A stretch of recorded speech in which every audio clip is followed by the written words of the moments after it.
Hello, welcome back to my haunted library. It's Regina. I wanted to do a wrap up for a read along. I think it was a read along, readathon, read along. I don't really know the difference actually. But this was hosted by Jason from Jason's Weird Reads and John from Books of Blood. And this was the Halloween reading Extravaganza. And I was really happy to participate. This ran the month of October. And it was a really great idea with a very fun group of challenges. So the first challenge was only a woman can break his spell, read a vampire novel written by a female author. And for that I chose Night Prayers by P.D. Cacek.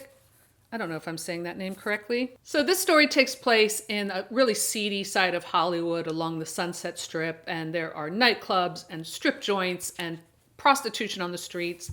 And Allison has a bad one-night stand and ends up in a cheap motel having been turned into a vampire, and she ends up working at a strip club with another group of vampires. And then there's this like street evangelist who's kind of working against them, but also attracted to her.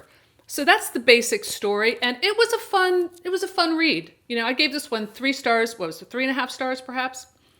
I enjoyed it. It's told in a very funny style, like very witty. I really enjoyed it. So yeah, 3.5 stars. I think I gave this one. I would absolutely check out anything by this writer in the future. So the next one, Even a Man Who Is Pure in Heart. Read a werewolf novel with the word wolf or moon in the title. So for this one, I chose Moondance by S.P. Somtow. Again, I don't know if I'm pronouncing that name correctly. I just happen to have this on my shelf. So Moondance is a sweeping epic of a book that starts in Eastern Europe and goes all the way to the American West with the Lakota Sioux Native Americans, and they have their own brand of werewolves. And the Count from Vienna travels with this werewolf boy to the West with other werewolves in there, and the boy's nanny, who's probably the main character of the book, Speranza.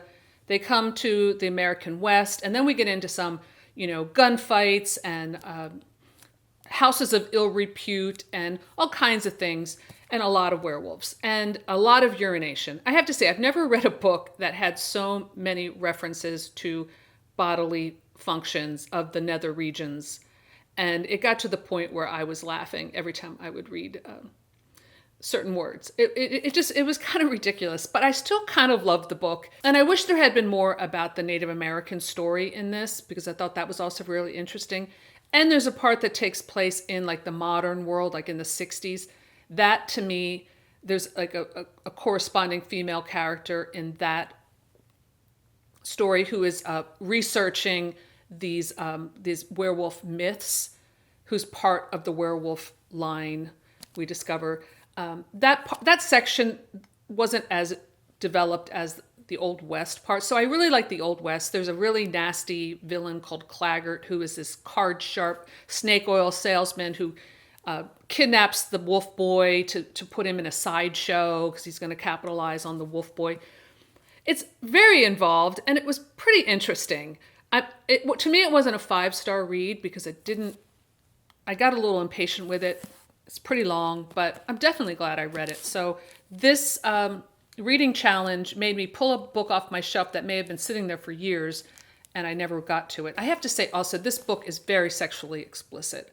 I mean, it gets into some really nasty scenarios, and it's very violent. It's very splatterpunk, and if that offends you, you might not want to read it. But if you're into horror and you're into werewolves and you're into westerns, I would recommend that. All right, so the next one is To Die, to be Truly Dead, That Must Be Glorious. Read a horror book featuring a dead or undead character. Ghost, vampire, zombie. Well, this book has been sitting next to my bed for probably a year or more, gathering dust, and I finally read a classic, I Am Legend by Richard Matheson, and it is great. Classics are usually classics for a reason, and this one, right off the bat, was just like a brilliant piece of classic horror fiction. I absolutely loved it. And I want to get, and this has other short stories by him in it that I haven't read yet, but I want to get myself a really nice copy of this, like maybe a nice hardback leather-bound copy if they exist, because to me, this goes on my classic shelf. I will read this many times over. I love how immediately it establishes right in the first paragraph, what is going on. There's this man, he's the last survivor after this plague has turned everybody into vampires, and he's trapped inside his house. It has a very Night of the Living Dead kind of feel to it, and I'm sure this book had to be an influence on that film. And I know it's been made into the Will Smith movie, which I haven't seen, and the Charlton Heston Omega Man, I think, is based on it. It's just so good. It's so good. And if you have never read it, I highly recommend it. And I'm ashamed, like I said, that I've known about this book for my entire life, and I've never read it. It's just wonderful, wonderful book. 5-star read. I will read it again. So I'm glad that this reading challenge made me finally pick up that book. Number 4, It's in the Tree, It's Coming. Read a book featuring a cryptozoological creature. And I picked The Jersey Devil by Hunter Shea, I think it's pronounced. This was great. This was a lot of fun. I think he has made a niche for himself writing about this type of creature. And before I told my story about seeing the Jersey Devil, actually I brought that up to my husband recently because I told that story on my channel, and I was like, do you remember when we saw the Jersey Devil? And he's like, yeah, remember it attacked the car? We were driving a little 1960 Volkswagen Bug, and I'm like, it attacked the car? Now, he's the most logical thinking person in the world. I don't remember it attacking the car, but if he says so, then I'm pretty sure it attacked the car. But anyway, reading this book really brought me back to being in the Pine Barrens. I've spent time in the Pine Barrens, and I could tell that the author really understood that world. He described it very well. There's another book I read recently. I think it was an ebook, The Pineys, which was very similar to this and also very fun. This was really a fun monster read. I think I gave this one 3.5 stars. I really enjoyed it. And it does jump around a lot. It's basically about a family, and the history with the Jersey Devil goes back a long time. And you can read about the myth of the Jersey Devil and how it all starts. But in this book, I hope it's not a spoiler, but the Jersey Devil's like breeding with human females and creating a whole breed of other Jersey Devils.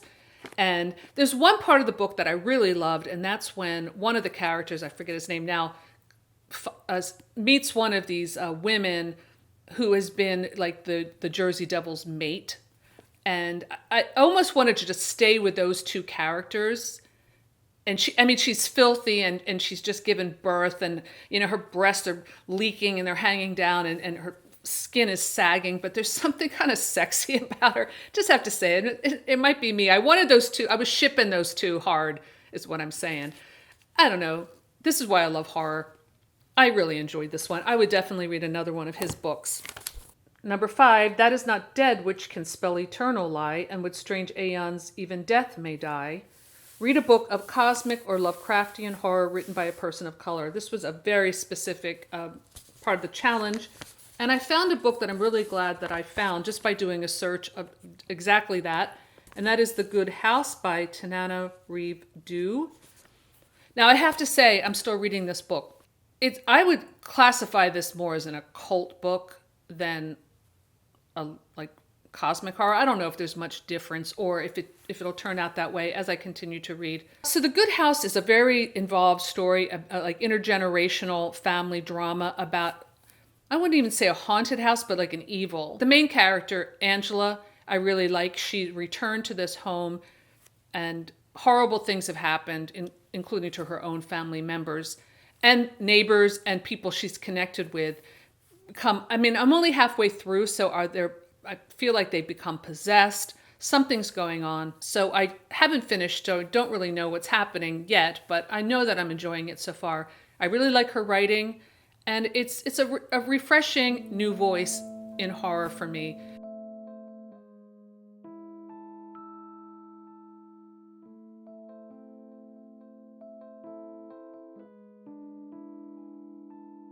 So those are the books I read for the Halloween reading extravaganza. I really enjoyed doing this challenge. So thanks to John and Jason. And make sure you check out their channels. And let me know in the comments below what you've been reading and if you read any of these books. I would love to hear your thoughts. So that's all I have for today. Thanks for stopping by my haunted library, and I'll see you soon. Bye.